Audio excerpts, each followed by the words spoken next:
Hey, hey, hey. Time for an out of this world story from rSpace. One of the worst feelings in a relationship is when you're trying to convince yourself you're overthinking, being insecure, or imagining problems, only to eventually find out your gut was picking up something real the entire time. Today on rSpace, suddenly all those crazy insecurities don't seem so crazy anymore. Girlfriend was obsessed with a random guy, slept with him. I canceled her flights and hotel and ruined her interview. There's something wrong with women, and I hope that one day I'll understand it. Is it just me? Why is it that women have no issue telling you how hot they find other men, but the moment you comment on another woman's appearance, no matter how objective it is, they find something to be mad about? I watched too many men have to sit through their wives or girlfriends fawning over some superstar on their screen, but you can't do that if you see Halle Berry or Scarlett Johansson. You're suddenly a perv who doesn't care about her emotions.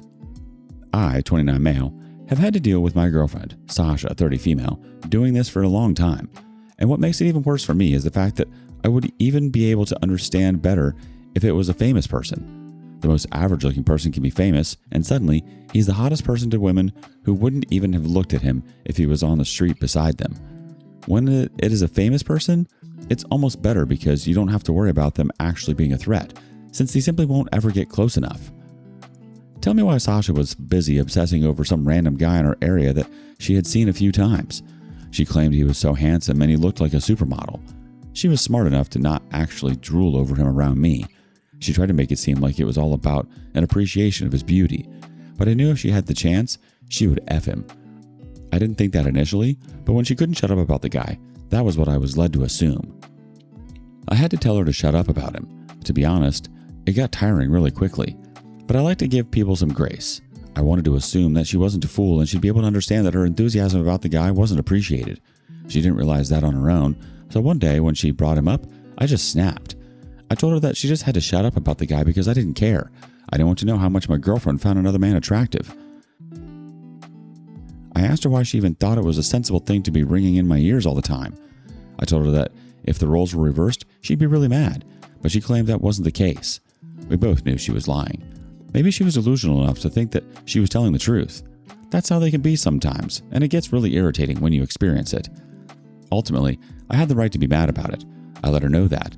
It didn't matter if she thought I was doing too much or if she didn't agree with me being annoyed, but I wanted her to stop, and there was no reason for her to deny me that. She acknowledged it. I could tell that we weren't going to be fine that night, which was the case. But the good thing was that she stopped talking about the guy, at least for some weeks. Then, one day, weeks later, she came to me in a really good mood. She said that she had finally spoken to the guy in question. His name was Christian. She was about to keep telling me about him, and then she caught herself. I was too irritated to cause a ruckus about it. She apologized, and she kept shut after that, thankfully. But I was on edge because of that. Why was she so happy that she had gotten to speak to him? I just had a feeling that they would have exchanged numbers because I knew she liked him too much. The only way I would be saved would be if he had a girlfriend or if he was a gay. And from the way she described him, the second part didn't seem that likely. I tried to forget about it, and I think that I did in the end, for the most part. He was no longer a worry because she had stopped talking about him, and I decided to take that as a being good enough. However, that didn't last for long, because there was a day when I just knew that the story she was telling me wasn't the truth. We were supposed to meet up to go and have a lunch date together. She suddenly couldn't be reached. I couldn't get her over text or over calls, and I started to worry, because it wasn't like her. When she finally came back online, she told me that she had to get ready, even though we were well over an hour late at that point. I asked her where she had gone, but she claimed that she had just lost track of time. I knew that wasn't true because we had spoken that morning, and she had been really excited for the date. But suddenly, hours later in the afternoon, she lost track of time, almost like she forgot we were supposed to go somewhere. If she was swiping through TikTok on her couch, she would have seen the notifications from the messages and the calls, but I didn't get a response. I asked what she had been doing, but she claimed that she had been lazing around. I'm not a fool. I didn't believe that for a second. She can't just disappear for well over an hour and expect me to take lazing around as a convincing excuse. In fact, she was probably occupied with whatever it was for longer than that, since I hadn't sent her a message since 11, and I messaged her to ask if she was ready just before 2. She finally got back to me around 3:30. She could have been doing whatever for hours. And I know you all know what I think happened. Maybe I'm paranoid, but I think that she was with a man. I can't think of any other reason for her to be so weird when telling me why she didn't pick up my phone when we had a date. And needless to say, there's only one man I can think of. There's only one man I can imagine her wanting something to do with. The timing was too perfect. Maybe the guy had gotten into my head. That's entirely possible. But even if it's true, I don't think that you can blame me for it. When you have to hear about how handsome and hot he is past a certain number of times, you'll find him in your head too. We ended up going on that date, and I tried to ask her some questions to figure out why she wasn't available, especially because it meant we had to wait a bit to get a spot. She didn't have anything convincing to say, and to be quite honest, it just solidified the fear in my head that she's a cheater. I feel like she was literally cheating on me right before that dinner. It ruined that day for me, and she noticed, but she kept trying to be cheerful. I'm going to have to find out the truth no matter what. I don't think our relationship is going to be okay if I don't get to a point where I'm convinced that she didn't do anything wrong. If I don't try and find the truth, the assumption is that she cheated, and the resentment will end things quick. I still love her, so I don't want that. I'll grab her phone at the next chance I get. Even seeing Christian's number stored might be enough for me to end things, because you shouldn't be attracted to another man as a woman with a man of her own. It doesn't make any sense whatsoever. Update 1. If you haven't read my last post, you should go ahead and do that now. Otherwise, you won't understand what I'm talking about. I ended my last post talking about how I was prepared to go through Sasha's phone to see if she'd been chatting with this Christian guy who she had been so infatuated with. The chemical mechanisms that make you attracted to someone do not disappear because you're in a relationship. I acknowledge that much. However, you need to know not to act on those feelings. And you definitely shouldn't be dangling those feelings for another person in front of the face of your partner. That's what she was doing, even if she'd say that she was just appreciating his good looks. I checked her phone when she came over to my place and ended up taking a nap. And yes, the guy's number was there. I wasn't surprised. It hurt, but I wasn't surprised at that, because there was no reason for me to believe that she wasn't going to grab his number when she got her first chance to speak to him. It was so clear how attracted she was to him and how much she wanted them to get intimate. They hadn't talked much because she hadn't had his number for that long. He also didn't seem to respond to her as much as she wanted him to, because she was texting him a lot. On the very day that we were meant to go out on our lunch date, he texted her in the morning, apologizing for not being so responsive. He claimed that he always spoke better in person, and he asked if she wanted to come to his place so they could chat. It all made sense in that moment. She hadn't known that she was going to be seeing him when she woke up that morning, but she didn't want to let the chance go by because of how much she was obsessed with this guy. She decided that I could be the one to wait. Maybe she thought she'd be able to fit it in. Maybe she knew she wouldn't be able to fit it in, but thought she'd be able to excuse her way out of it like she tried to do. The women reading this to defend her might tell me that they might have truly gone just to talk. Maybe that would make sense if I hadn't seen her buzzing about something that had happened at his place. She was trying to act chill about it, but it was clear that she was ecstatic. That took a turn, didn't it? I thought I was just coming to talk. We probably shouldn't get used to that, though. I have to say that you're absolutely amazing in bed. I'm not surprised, though. Just looking at you, I'm sure women love you. All those messages were from her, one after the other. At the time that I checked her phone, he hadn't even replied to those. She hadn't felt enough shame to delete them. I was so irritated knowing that this was the person who I was dating. How could she be so shameful? I'm not the most handsome guy in the world, and from the sound of things, this guy was basically movie star standard. I'm not ugly, but I'm definitely not that. I just wish that I could know that I'm dating someone who can just be swayed by good looks. It takes a lot more than that if you want to be able to survive in a relationship, because if we're speaking objectively, you always find people on par or better looking than your partner. I made sure to take pictures of the entire thing and send it to my phone, because that was relationship ending evidence. I've thought about it, and I know that I don't even need that evidence. I could have just woken her up right there and told her that it was going to be over between us. She can't deny what's right there in text form. She can't claim that I misinterpreted it either. But I took the texts regardless, because I needed to humiliate her entirely when I chose to confront her. I don't know when I'm going to do that, but ever since she left that day, I've been finding all sorts of excuses to stop her from coming to my place. I simply don't want her around, especially not when I know that she's a cheater. There's no reason for me to let her close to me any longer. Update 2. This should be the final update. If you haven't read my previous 2 posts, you're going to have to do that to get a full idea of what has been happening in my life. It hasn't been funny, but I wanted to make sure that I could hit it at her and hurt her. That's the only reason why I didn't split with her right away, is because I saw the perfect opening to do that.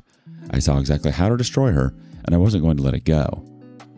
She works in finance, and she's been applying for jobs in all sorts of places. The thing is, she's really good at her job, even with how much I hate her right now. I can admit to that. She's basically a genius. She was one of the few people who managed to get to the final round of interviewing with this company. They were meant to fly her out to their head office for the final interview, so she had a hotel booked well in advance and her tickets all sorted out.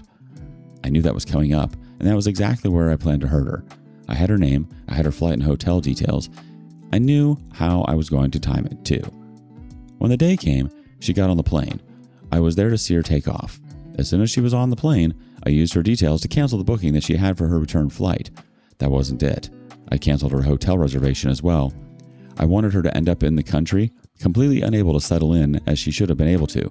Of course, she has enough money to just buy a ticket for herself or pay the hotel on her own, but my goal was to shake her.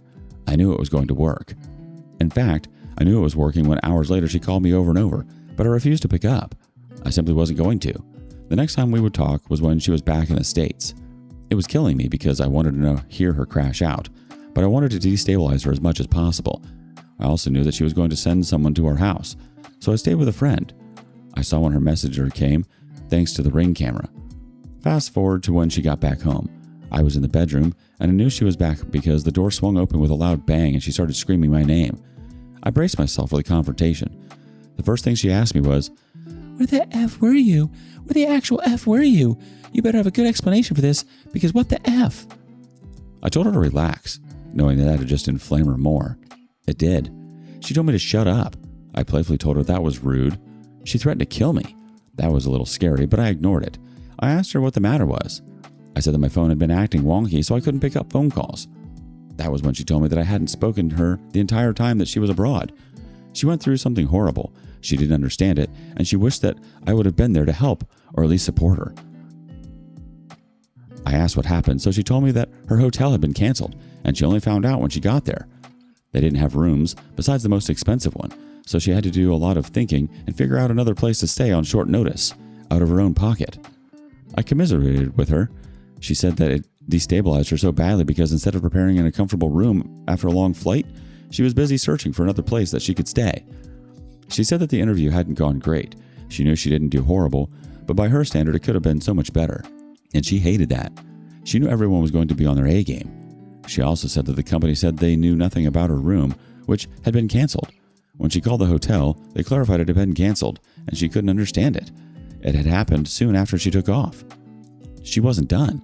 When it was time for her to go, she headed to the airport, and on the way there, when she tried to check in online, she realized her flight wasn't valid anymore. It had been canceled too. She had to fight to get a seat on the next flight. But again, she had to pay for that out of pocket too. She was so frustrated. The thing is, she's smart. It's like it clicked in that moment. Her face changed, and she asked me if I had something to do with it. So I just nodded. She asked why the hell I would do that. She assumed it was because I didn't want her to get the job and move far away, and she called me selfish. I gestured for her to slow down, and I told her that I did it, but it wasn't for that reason. She wanted to know the reason I would have to do something so hateful. I just shrugged, and I told her I knew all about Christian. Her mouth dropped open. She started saying that I didn't have to worry about him, but she stopped. I'm sure she recognized that I knew everything. I told you she's smart. I could see that she wanted to argue, but she wanted to say that my retaliation wasn't commensurate. But of course, she couldn't do that. She had no moral basis for that. I told her to take the things that she had in my house out, and I ordered her to return her keys. She obeyed me silently. For a woman like her, that was satisfying enough. It was pure defeat, and that was good enough for me. She packed the clothes and the few things she had around my house. She left her keys on my table, and then, before walking out the door, surprisingly, she looked at me, and she told me that she was really sorry, with tears in her eyes. I loved that. I felt like I won. I didn't acknowledge her apology. I just closed the door behind her. This is a woman who cheated on me and thought that she could just get away with it. I refused to let that happen, and she didn't get that job either. She doesn't deserve for life to go so easily. Dating for 5 years and she pulls this kind of garbage? I'm glad it wasn't a fairy tale ending for her, and I'm glad we're over. I mean, you clearly spiraled. But let's not pretend Sasha was some innocent victim here either. She spent months hyping up another man in front of her boyfriend like she was running a personal fan club. Most people would get irritated hearing their partner constantly gush about how perfect and hot someone else is. especially when it's not even a celebrity fantasy, but an actual guy living nearby. Then the second she finally talks to him, she disappears for hours before their date and suddenly has that glowing, something definitely happened energy. Come on. I think what really got to you wasn't even just the cheating itself. It was realizing how quickly she folded. 5 years together, and all it took was some attractive guy giving her attention for her to start acting like a completely different person. That would destroy anybody's confidence for a while. If your partner constantly talked about how attractive someone else was, would you see it as harmless or as the beginning of the end? Thank you for joining us today on rSpace. Be sure to like and subscribe and hit that notification bell so you don't miss out on our next video. Until next time.